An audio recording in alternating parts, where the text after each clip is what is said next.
Hello everyone, कैसे हैं आप सब। उम्मीद है आप सब अच्छे होंगे। फ्रेंड्स आज की वीडियो में हम करेंगे BA programme fifth semester Hindi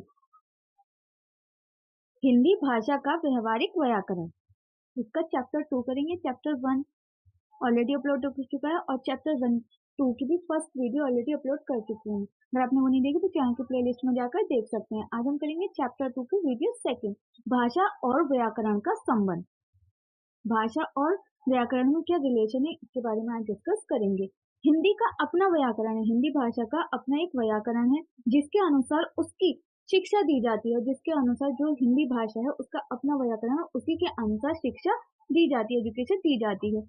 इसी विशेषता के कारण हिंदी के मानक रूप आदर्श हिंदी बोलने वालों के सामने स्पष्ट रूप से विद्यमान है, जिसके कारण हिंदी का ज्ञाता और प्रयोक्ता अपने आसपास बोलने वालों की भूलों को अलग कर पाता है। उदाहरण के लिए यदि कोई कहता है कि किताब हम ले लिया, तो उसे सुनकर हिंदी का प्रयोक्ता समझ जाएगा कि बोलने वाला हमने के स्थान पर हम और ले ली के स्थान पर ले लिया का अमानक प्रयोग कर रहा है। जो हिंदी बोलने वाला है, जो हिंदी को बोलता है, प्रयुक्त करता है, तो वो क्या है, अगर कोई गलत बोला है तो वो उसको अंडरस्टैंड कर लेता है कि उसने हमने की जगह हम और ले ली की जगह ले लिया का अमानक जो रूप है, जो मानक रूप नहीं है, उसका यूज किया है। इसी प्रकार मैंने जाना है, तो मैंने जाना है तो गलत है हमारा, हम क्या कहेंगे, मुझे जाना है। तो इसका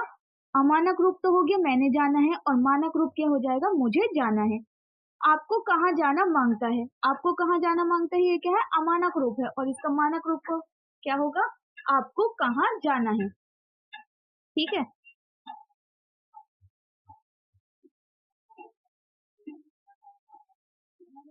मैंने पुस्तक को पहुंचा दिया, मैंने मेरे पुस्तक को पहुंचा दिया, अमानक रूप है। इसका मानक रूप क्या होगा, मैंने अपनी पुस्तक को पहुंचा दिया। क्या होगा इसका मानक रूप, मैंने अपनी पुस्तक को पहुंचा दिया। हिंदी को जानने वाला इन वाक्यों को पढ़कर सहज ही पहचान लेगा कि गलती या अशुद्धि क्या है। और जो हिंदी भाषा को जानता है, हिंदी लैंग्वेज को जानता है, वो अगर पढ़ेगा तो उसको अंडरस्टैंड हो जाएगा, वो समझ जाएगा कि कहाँ पर गलती की गई है, कहाँ कहाँ पर अशुद्धियां हैं। ठीक है, जैसे कि आप हिंदी लैंग्वेज को जानते हैं तो आप पता लगा सकते हैं कि जो ये लिखा हुआ है, मैंने मेरे पुस्तक को पहुंचा दिया, इसमें क्या क्या गलती हुई है। तो इसको सही कैसे लिखना था, मैंने अपनी पुस्तक को पहुंचा दिया। अब अगर हिंदी भाषा को जानते हैं तो आप इसमें गलती निकाल सकते हैं। और साथ ही भाषा के व्यवहारिक रूप के आधार पर इसमें स्वयं संशोधन भी कर सकेंगे। और अगर आपको हिंदी व्यवहारिक जो व्याकरण है उसको अगर आप समझते हैं तो खुद ही इसमें संशोधन भी कर सकते हैं, इसको करेक्ट कर सकते हैं। वास्तव में व्यवहारिक भाषा को जानने के बाद हम किसी रूप को गलत या सही कह सकते हैं। अगर हम रियलिटी में भाषा को जान लेते हैं, हिंदी भाषा को पढ़ते हैं, तो हम उसमें क्या क्या गलती है, क्या सही है, हम उसको खुद ही जान सकते हैं।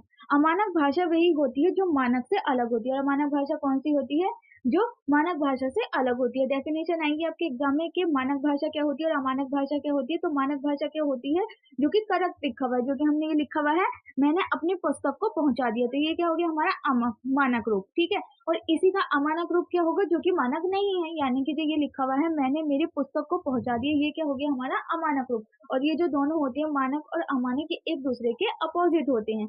ठीक है, अगला अशुद्ध शब्द शिक्षित समाज के द्वारा स्वीकृत नहीं होते, और जो अशुद्ध शब्द होते हैं वो शिक्षित समाज के द्वारा स्वीकृत नहीं होते, उनको एक्सेप्ट नहीं किया जाता है। प्रशासनिक, सामाजिक, सांस्कृतिक, व्यवहारिक और वैज्ञानिक कार्यों में केवल मानक हिंदी के भाषिक प्रयोग ही शुद्ध माने जाते हैं।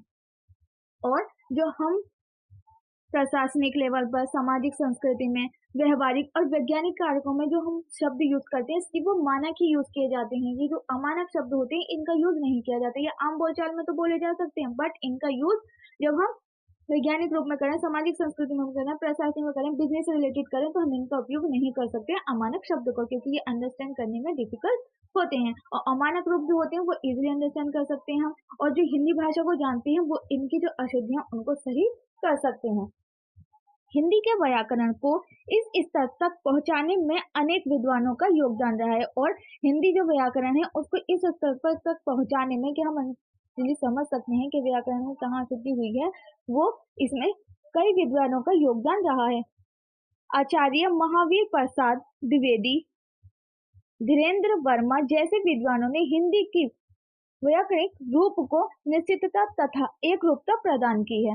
हिंदी निरंतर विकसित और परिष्कृत होती रही है और हिंदी जो है वो निरंतर विकसित होती रहती है, कंटिन्यूसली डेवलप होती रहती है। आज हिंदी का जो भी रूप निर्धारित हो पाया है वह कई वर्षों का परिणाम है और आज के टाइम पे जो हिंदी भाषा का एक रूप निर्धारित हो पाया वो कई वर्षों से पिछले कई वर्षों का परिणाम है कि उसको इम्प्रूव करते गए, तो उसी का परिणाम आज के टाइम पर है। इस दौरान हिंदी के चारों स्तर वर्ण अथवा ध्वनि, शब्द, पद और वाक्य की जो विशेषताएं हैं उसे ध्यान में रखते हुए हम हिंदी को समझ सकते हैं। उन सभी को हम ध्यान में रखते हुए ध्वनि को, शब्द को, पद को और उसके वाक्य को, उनकी विशेषता समझने के लिए उन सभी को हमें ध्यान में रखते हुए उनको समझ सकते हैं। वर्ण और मात्राएं।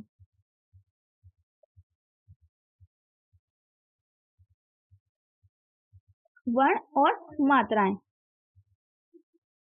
हम जितना भी ध्वनियों का उच्चारण कर सकते हैं, जितनी भी ध्वनियों का उच्चारण कर सकते हैं, उनकी पहचान करने वाले जिन ध्वनियों का उच्चारण होता है उनको सभी प्रतीक चिन्ह वर्णों की व्यवस्था और वर्णमाला कहते हैं। हम जितने भी चिन्हों उनको जो हम प्रयोग करते हैं, पहचान करते हैं, तो उन ध्वनियों का उच्चारण होता है, तो उसके सभी प्रतीक चिन्ह जो वर्ण है, जो सभी प्रतीक और चिन्ह जो वर्ण है ना, वो सभी क्या के हैं, उन सभी को व्यवस्था करने के बाद उनको क्या कहा जाता है, वर्णमाला कहा जाता है। उनको क्या कहा जाता है, वर्णमाला कहा जाता है। एक नंबर का भी क्वेश्चन आ सकता है, आपको वर्णमाला किसे कहा जा सकता है, तो आपको यही डेफिनेशन उसमें लिखनी है। हिंदी भाषा में कई ध्वनियां हैं, इसलिए उसकी वर्णमाला में कई वर्ण हैं। हिंदी भाषा में जो है वो कई ध्वनियां हैं, इसीलिए उसकी वर्णमाला में भी जो है कई वर्ण हैं। वर्णों के दो भेद हैं, एक तो होते हैं स्वर और दूसरे होते हैं व्यंजन। जैसे इंग्लिश में क्या होते हैं, वॉवल्स और कॉन्सोनेंट, इसी तरह हिंदी में क्या होते हैं, स्वर और व्यंजन। ठीक है। आ से लेके ज्ञा तक, सॉरी, आ से लेके ऋषि तक जो होते हैं वो होते हैं हमारे स्वर, और का से लेके ज्ञा तक जो होते हैं वो होते हैं हमारे व्यंजन। ठीक है। स्वर जिन वर्णों अर्थात ध्वनियों का उच्चारण करते समय श्वास वायु मुख से अवध गति से निकलती है, उन्हें स्वर वर्ण कहते हैं। किन्हें कहते हैं, स्वर वर्ण। जिसमें श्वास वायु और मुख से अवध गति से जब निकलते हैं तो इनको हम क्या कहते हैं, स्वर कहते हैं। हिंदी के परंपरागत व्याकरण में अ, छोटा अ, बड़ा आ, ई, बड़ी ई, उ, बड़ा उ, ए, बड़ा ए, ओ, बड़ा ओ, ये स्वर हैं। ये क्या है, सभी स्वर हैं। इन्हीं स्वरों में से मात्राएं बनती है, और इन्हीं स्वरों में से जो है वो मात्राएं बनती हैं जो दो प्रकार की हैं। इन्हीं स्वरों में जितने भी ये स्वर हैं, इन्हीं में से मात्राएं बनती हैं और वो भी दो प्रकार की होती हैं, हस और दीर्घ मात्राएं। कौन सी होती हैं, हस और दीर्घ मात्राएं। जो ये मात्राएं हैं वो क्या है, हमारी सारी इन्हीं स्वरों से बनी हुई हैं। अनुसार, ठीक है, इन्हीं के अनुसार सारी हमारी मात्राएं बनी हुई हैं। और अनुस्वर आ, आधुनिक हिंदी में अंग्रेजी के लिए कुछ शब्द ऐसे हैं जिनमें एक विशेष स्वर अ प्रयुक्त होता है। अंग्रेजी शिक्षित हिंदी भाषियों द्वारा इस स्वर का उच्चारण इसी रूप में कई शब्दों में किया जाता है, जैसे कॉफी, हॉल, हॉकी। ओ की आवाज आ रही है ना, हॉकी, तो इसी का उपयोग किया जाता है इंग्लिश भाषा में। इसी तरह हिंदी के परंपरागत स्वरों में ओ मिलाकर स्वरों सकती है।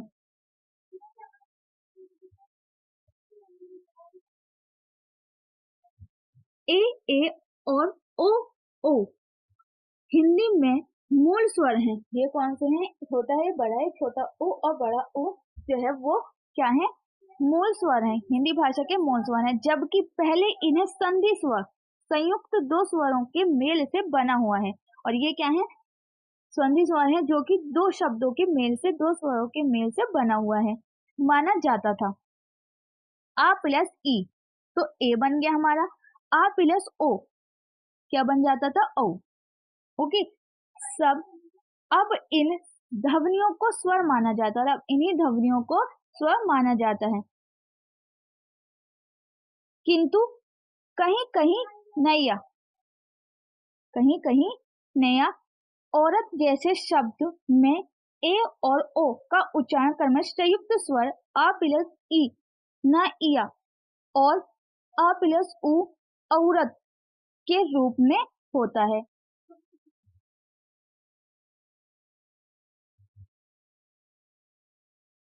मात्रा या उच्चारण के समय की दृष्टि से स्वर दो प्रकार के होते हैं। जिस स्वर के उच्चारण में एक मात्रा लगती है उसे ह्रस्व स्वर कहते हैं। जिस शब्द को जो स्वर है उसमें सिर्फ एक मात्रा लगती है तो उसको क्या कहते हैं, ह्रस्व कहते हैं। ठीक है, और जिस स्वर के उच्चारण में दो मात्राएं लगती हैं उसे दीर्घ स्वर कहते हैं।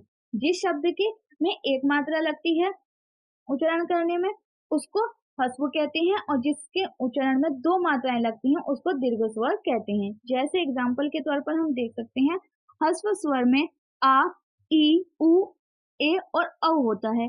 दीर्घ स्वर में आ, ई, उ, ए, ओ और औ होता है। ठीक है, तो ये क्या हो गए, दीर्घ स्वर हो गए। मात्राएं कौन कौन सी हैं, का प्लस आ इक्वल्स टू का, गा प्लस ई की।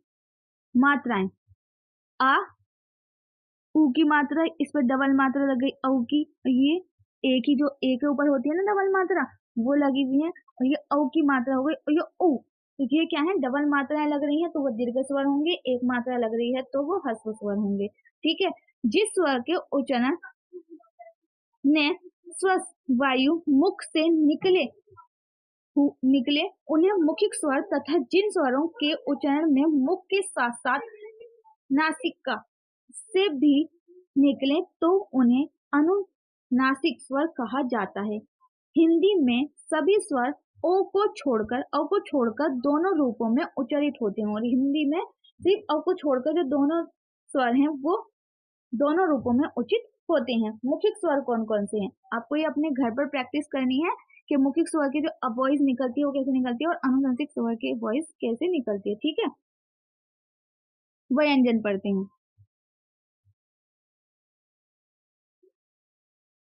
व्यंजन,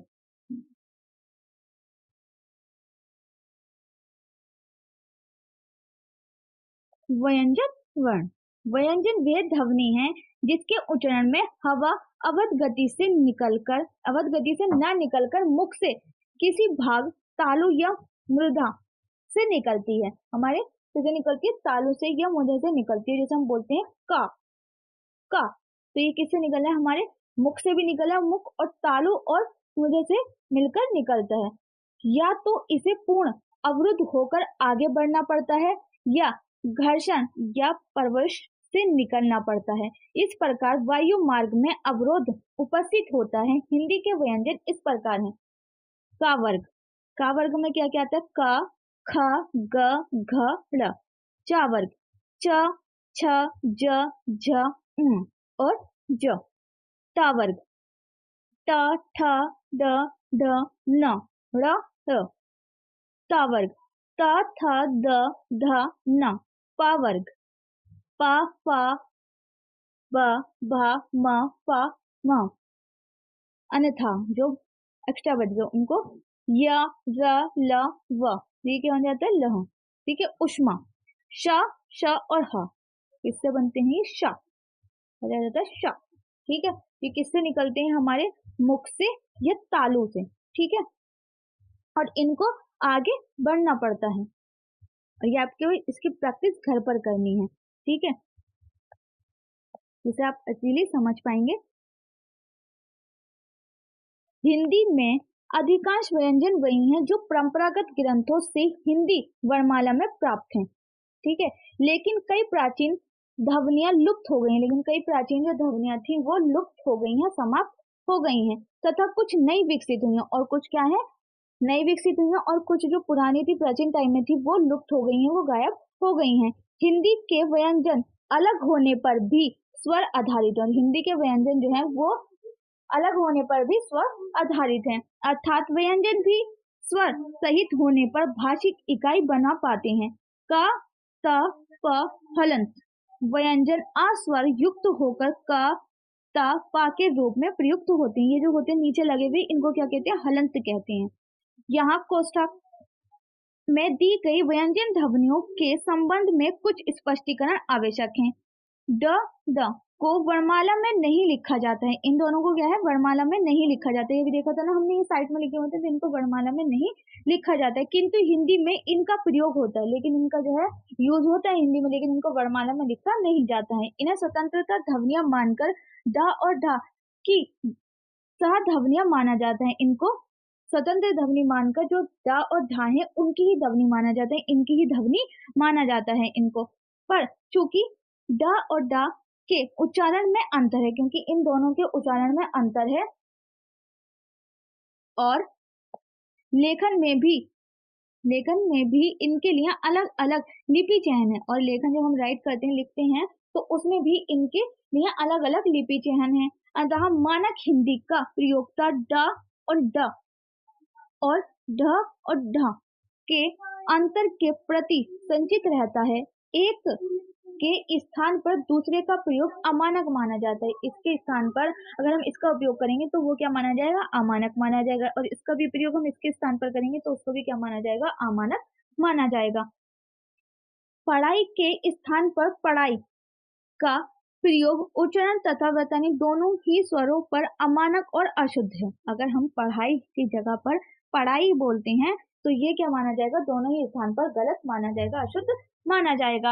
अतः ड और ड स्वतंत्र ध्वनियां हैं। हिंदी में ये ध्वनियां शब्द के आरंभ में न होकर और न आकर मध्य सड़क और शब्द के अंत में सड़ी में प्रयुक्त होती हैं। श ध्वनि साहित्यक मानक हिंदी के शुद्ध उच्चारण की एक विशेषता बन गई है। श का प्रयोग हिंदी में प्राय तद्भव और दर्शज शब्दों में नहीं होता है, पर तत्सम तथा विदेशी शब्दों संस्कृत व अंग्रेजी से आए शब्दों में होता है। श ध्वनि मानक हिंदी में सांस्कृतिक वर्तनी में लिखी जाती है, जैसे भाषा, निष्कंटन और निष्कम्मा। इसका प्रयोग जो है वो हिंदी भाषा में नहीं होता है, लेकिन जो संस्कृत व अंग्रेजी भाषा जो है उनमें इसका उपयोग किया जाता है। ठीक है, हिंदी में व्यंजन के संयुक्त तथा द्वित्व रूप भी मिलते हैं। व्यंजन के संयुक्त भी मिलते हैं और दो से अधिक भी रूप मिलते हैं। संयुक्त व्यंजन दो या दो से ज्यादा व्यंजनों से बनते हैं, और संयुक्त व्यंजन जो होते हैं वो दो या दो से ज्यादा से शब्दों से मिलकर बनते हैं। जैसे कि श, त्र और ज्ञ, ये क्या है, दो या दो से अधिक शब्दों से मिलकर बनते हैं। इसको क प्लस श से मिलाया जाता है जब ये वर्ड बनता है। जैसे कि हम लिखते हैं कक्षा, तो उसमें क्या यूज होता है हमारा, श। संयुक्त व्यंजन मानक हिंदी ये दोनों व्यंजनों से बने हैं, इसलिए उसे आधा अथवा हलंत लगाकर लिखा जाता है। इसको आधा लिखा जाता है अथवा हलंत। मैंने बताया था कि नीचे लगा हुआ होता है शब्द के, उसको क्या कहते हैं, हलंत कहते हैं। दूसरे व्यंजन स्वर सहित हैं। इन व्यंजनों में पहला व्यंजन स्वर रहित है। पहला व्यंजन क्या है, स्वर रहित है। इनके आंतरिक अनेक संयुक्त व्यंजन प्रयोग भी मिलते हैं, जैसे व्याकरण व्यंजन, उद्धृत और उदार। इसी प्रकार द्वित्व व्यंजन प्रयोग भी मिलते हैं, जिसमें एक ही व्यंजन का दीर्घ रूप में उच्चारण होता है। एक ही व्यंजन में दीर्घ रूप में उच्चारण होता है, जैसे पक्का का, संजन सज्जन तो जन जो है उसका उपयोग, अनंत तो नन इत्यादि के एग्जाम्पल हैं। हिंदी में हर व्यंजन वर्ग का एक निश्चित निष्क्रिय व्यंजन है जो उसी वर्ग के व्यंजनों के साथ प्रयुक्त होता है, जैसे ड के वर्ग के साथ म, प वर्ग के साथ न और त वर्ग के साथ। इसके अलावा कई शब्दों में ये स्वतंत्र रूप से व्यंजनों के साथ भी आते हैं, जैसे वंदम्य तो ड, भाषण रा, नमन तो न और म। ठीक है, शब्द स्तर ये हम नेक्स्ट वीडियो में करेंगे फ्रेंड्स। उम्मीद है आपको वीडियो पसंद आएगी। वीडियो कैसे लगी कमेंट बॉक्स में लिखकर जरूर बताना। आज के लिए बस इतना ही, मिलते हैं नेक्स्ट वीडियो में। तब तक के लिए स्टे हेल्थी, स्टे सेफ और थैंक्स फॉर वॉचिंग।